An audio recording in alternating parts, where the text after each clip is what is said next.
안녕하십니까. 거꾸로 투자하는 쇼킹 부동산입니다. 서울에서 사전 청약 쏟아진다 시작해보겠습니다. 그 전에 구독과 알람 설정 부탁드리겠습니다.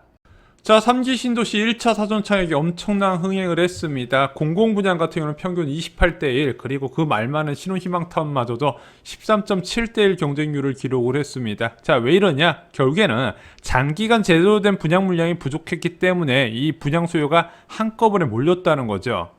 자, 그런데 이번 사전청약에서 문제점이 드러났습니다. 바로 4,333세대의 1차 사전청약 물량 중에서 중형면적이 2%도 안 되는 코미디 같은 결과를 만들어냈다는 거죠. 자, 그전 국토부 장관부터 취약계층을 위한 소형면적 공급에 집중을 했는데 시장이 빠르게 개편되면서 수요자는 큰 면적을 원하네. 그러다 보니까 수요 불일치가 발생을 했고, 유일하게 지하철이 안 들어오는 인천 계양지구 전용 84제곱미터 같은 경우는 무려 734대1 경쟁률에 나왔습니다. 자, 이걸 국토부가 몰랐을까? 알았다는 거예요. 작년에 불과 1년 전에 3기 신도시 선호평형 조사를 했었는데 그때 압도적으로 준용면적 비율이 늘어났단 말입니다. 자, 그 조사를 결과로 준용면적 최대 50%까지 늘린다 해놨는데 실제 4,333세대 중에서 2%도 안 된다는 거죠. 자, 요걸 오지게 먹은 국토부는 대안을 제시했습니다. 중형면적 비율이 높은 민간 분양에 사전청약을 도입하기로 했고, 이번 주 중에 발표가 될 겁니다. 그래서 지금 사전청약은 대부분 공공분양 중심으로 공급이 되는데 그 규모가 2배 가까이 되는 민간 분양에서 사전청약이 나오게 되면 중대형 면적뿐만 아니라 공급 수량도 굉장히 많이 늘어날 수 있을 거다, 이렇게 기대가 되는 부분입니다. 그리고 또 하나 꺼내든 카드가 2사 공급 대책의 정비사업 물량 사전청약을 도입을 하기로 했던 겁니다. 2사 공급 대책, 올해 2월 4일날 발표된 정비사업을 통한 공급 확대 방안이거든요. 이것으로 벌써 사전청약을 한다고 좀 의구심이 드시죠? 자, 그래서 오늘은 2사 공급 대책에 따른 사전청약 물량, 공급 물량과 공급 일정, 그리고 마지막으로 이 제도의 숨겨진 비밀까지 총 정리를 해드리겠습니다. 자, 사전청약 진행이 유력시되는 2사 공급대책 모델은요, 바로 도심공공주택 복합사업입니다. 현재 여기서 6차례에 걸쳐서 75,729호의 후보지가 결정이 됐습니다. 이 후보지가 어디에 있냐? 저희 쇼킹부동산 네이버 블로그 자료실에 모두 업로드를 해두었습니다. 자, 그럼 이런 75,000호에서 사전청약이 나오는 건가요? 일단은요, 이 75,000원은요, 현재 공공중심의 정비사업장 후보지의 예상 세대수입니다. 자, 구역을 다 지정한다고 사업이 추진되는 게 아니라 주민 동의를 받아야 돼요. 자, 후보지 지정 후에 1년 이내에 3분의 2 이상의 토지 등 소유주의 동의가 필수적으로 필요하게 됩니다. 이게 굉장히 어려운 거예요. 1년 이내에 3분의 2잖아요. 그걸 채우기가 과연 쉽지 않을 거다, 이렇게 사람들이 봤는데, 자, 현재 국토부가 발표한 3분의 2 동의를 받은 구역이 지금 11곳입니다. 규모로 따지면 17,000호 정도가 되고요. 50% 정도 받은 데가 바로 25,800호 정도가 됩니다. 30% 이상 받은 곳이 35,200호예요. 그래서 올해 말까지 이 지구 지정 요건 3분의 2 이상을 충족하는 곳이 한 4에서 5만 호 정도는 가능할 것으로 이 정도로 보고 있습니다. 생각보다 홍도가 굉장히 좋은 게, 왜냐면은 지금 2015년부터 재개발 신규 구역 지정이 거의 중단다시피 했고, 많은 정비사업장이 구역에서 해제되다 보니까 그 지역 주민들이 아파트 건축에 대한 열기가 되게 커요. 그래서 동의가 지금 굉장히 빨리빨리 이루어지고 있는 부분입니다. 이게 많은 언론들이 태클은 걸었지만요, 거기 토지 소유주 입장에서는 절대 손해되는 일은 아니라는 거죠. 자, 그럼 2사 공급 대책 잘 되는 건 알겠는데 여기서 궁금한 것이 3가지가 생깁니다. 첫 번째, 이거 2사 공급 대책에 따른 사전 청약, 솔직히 이게 10년 넘게 걸리는 재개발 사업인데 벌써 사전 청약하는 게 말이 되냐? 이거 여러분들도 궁금하시죠? 두 번째, 조합원 물량과 임대 물량 제외하면 솔직히 사전 청약에서 얼마나 나올 수 있을까? 그것도 궁금하실 겁니다. 마지막으로, 분양가를 미리 알 방법 없냐? 이 분양가에 대한 숨겨진 비밀도 말씀을 드리겠습니다.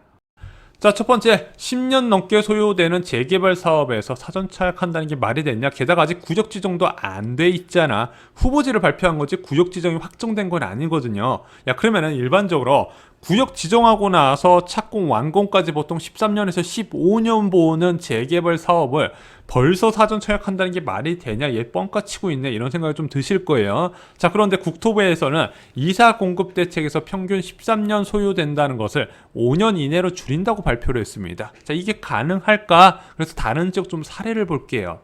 자, 공공이 조합의 역할을 대신해서 사업을 끌고 가는 곳이 많은 데가 바로 성남시입니다. 여기서 순환정비 방식이라고 이름을 붙여요. 자, 이 순환정비 방식은 뭐냐? 시청에서 이제 거기 정비구역을 지정을 하고요. 그 이후에 바로 사업자 지정도 같이 병행을 해버립니다. 그 다음날 지정을 해버려요. 아예 여기는 공공 재개발을 하겠다고 선언을 하고 추진을 하는 지역입니다. 자, 그러면은 이게 얼마나 빠른가 보실 필요가 있죠. 자, 2008년 11월에 정비구역 지정이 됐는데 사업 시행자 지정 고시 이후에 사업 시행 인가가 1년 정도밖에 안 걸렸습니다. 그리고 나서 이제 부동산 경기 침체로 LH가 사업 포기를 하니 많이 이야기했다가 뒤늦게 다시 시공사 선정하고 사업이 추진됐거든요.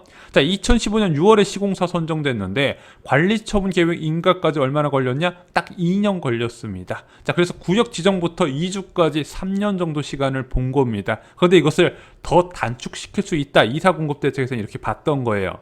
자, 문제는 관리처분 인가 그래 끝단계까지 간다 하더라도 실제 2주부터 분양까지도 시간이 꽤 소요되거든요. 자, 보세요. 자, 이제부터 2주 시작합니다 하면 2주 기간 보통 1년 잡는데 공공정비사업은 여기서 더 걸려요. 민간은 좀 빨리 되는데 공공은 더 걸리더라. 왜? 모질게 못 내쫓으니까. 자, 그러다 보니까 여기서 1년에서 1년 6개월 잡아야 되고요. 철거 6개월 잡고 시공기간은 32개월에서 40개월 잡습니다. 언덕이 많으면 좀 40개월 이상도 보는 경우가 있어요. 자, 그럼 일반적으로 분양을 언제 한다? 철거 끝나고 나서 그 시공 착공 전후로 해서 일반 분양이 진행되는데, 자, 일반적으로 사전 청약 같은 경우는 1, 2년 정도 더 당기잖아요. 그러면은 2주 단계, 2주 시작 단계에서 일반 분양을 할 수 있다는 겁니다.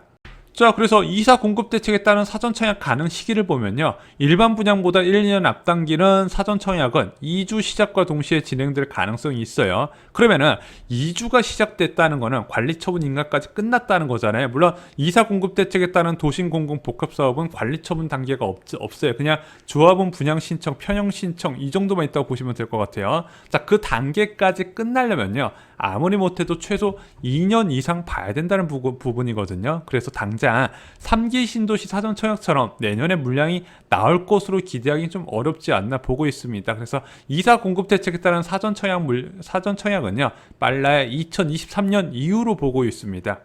자, 그럼 내후년에 나온 건 알겠는데 물량이 어느 정도 나올 수 있을까? 그건 또 궁금하시죠? 일단은 이사 공급 대책에서는 각종 특혜를 제공해요. 대표적인 특혜가 바로 용적률을 크게 상향시켜 줍니다. 그래서 2종 같은 경우는 300%까지 올려주고요. 3종 같은 경우는 360%. 현재 재개발 같은 경우는 250에서 280% 내외가 제일 많거든요. 자, 그런데 360%까지 주네. 한마디로 아파트 세대수를 더 늘릴 수 있다는 얘기입니다. 또한 역세권 도로변은 준주거로 상향시켜서 500%까지 주고요. 준주거도 500%까지 준다고 합니다. 그러면은 보수적으로 잡아도 공급 호소의 30에서 50% 수준으로 일반 분양 물량이 나올 것으로 전망이 돼요. 임대 물량 빼고도 이렇게 많은 물량이 쏟아질 수 있더라. 그러면 5만 호에서 일단 사업이 활성화된다고 가정해도 최소 1만 7천 호에서 2만 5천 호까지 일반 분양 물량이 나올 수 있다는 겁니다. 그럼 사전청에서 어느 정도 나올까? 대략 절반 정도로 나온다 예상하면요.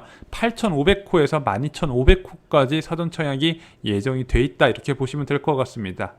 자, 세 번째 중요한 내용입니다. 분양가를 미리 알 수가 있나요? 사전 청약 같은 경우는 1, 2년 전에 분양가를 미리 고시해서 사람들이 알고 청약을 하게 도움을 줘야 되거든요. 근데 현재 서울 정비사업장의 분양가는 일반 분양 직전에 확정이 됩니다. 왜? 여기서 허그에서 고분양가 사업장 심사 제도 같은 경우는 보증서를 발급을 해요. 이 보증서에 유효기간이 있기 때문에 그 유효기간 내에 일반 분양을 진행을 해야 됩니다. 1, 2년 전에 미리 분양가를 측정하기가 굉장히 어려운 구조예요. 게다가 사업 시행자인 LH나 SH가 받고 싶다고 마음대로 분양가를 측정하는 것도 불가능합니다. 왜? 3기 신도시는요. 3기 신도시 사전 청약이 가능한 게 토지가 LH 등의 공공기관의 소유하고 직접적인 시행자를 역할하기 때문에 내가 원하는 분양가를 측정했던 게 가능했던 거예요. 근데 이사 공급 대책에서는요. 토지 소유주도 아니고 직접적인 시공자도 아니에요. 그냥 단순 사업 시행사 역할만 하고 있거든요. 자, 그래서 사전 청약이 진행된다면 분양가 산정 방식도 새로 나와야 됩니다. 제도 개선이 이루어져야 된다는 거예요. 그리고 여러분들 비밀이 있습니다. 자, 그런데 이사 공급 대책에서 절대 기대하시면 안 되는 것이 있습니다. 무엇일까요? 바로 저렴한 분양가입니다. 자, 작년에 8사 공급 대책과 올해 2사 공급 대책에서 공공이 직접 시행하는 정비 사업의 모델이 많이 나왔습니다. 자, 이 공공이 직접적으로 시행하는 이유는 간단해요. 용적률을 올려서 많은 주택을 지어지게 해주면 그 혜택을 토지주가 갖고 가는 게 아니라 모든 공공이 나눠서 그 혜택을 나눠 가지자, 이런 개념이거든요. 그럼 그 나눠 가지는 사람들이 누구냐? 세입자, 저소득 소유주, 임대소득 소유주, SOC 확충, 그리고 임대사업자 들어가려는 희망자까지 모두 포함이 됩니다. 여기서 포함이 안 되는 사람이 있어요. 누구죠? 일반 분양자입니다. 이것은 높은 분양가격이 책정되어야만 이런 공공이 만족할 만한 결과를 만들어줄 수 있다는 부분이죠. 자, 2사 공급대책에 따른 사전청약 요약을 드리면요. 첫 번째, 시기 빨라야 2023년부터 사전청약이 가능할 것으로 보여집니다. 두 번째, 공급 규모 1만 5천 호에서 2만 호 추가 정도가 추산이 되고 있습니다. 마지막으로 분양 가격은 주변 시세 70에서 80% 수준까지 올라갈 가능성이 있습니다. 그래서 기존의 허그의 분양가 심사나 또는 이제 분양가 상한제보다도 오히려 더 높게 책정될 가능성이 있습니다. 왜? 많은 계층을 챙기면서 공공이 함께하는 정비 사업인데 여기에 일반 분양자는 포함이 안 돼 있어요. 자, 일반 분양자는 공급 많이 해줬으니까 됐지, 이런 개념으로 접근하기 때문에 분양가가 쌀 거라고는 좀 기대하시긴 어려울 것 같습니다. 자, 지금 서울에 계신 분들 중에서 2사 공급 대책의 사전청약 기다리신 분도 좀 있을 거라고 보여지고 있습니다. 그거에 대해서 좀 정리를 드리는 시간을 가졌습니다. 좋아요, 구독, 알람 설정 꼭 부탁드리고요. 저희 쇼킹부동산 네이버 블로그 자료실도 많이 찾아주시기 바랍니다. 감사합니다.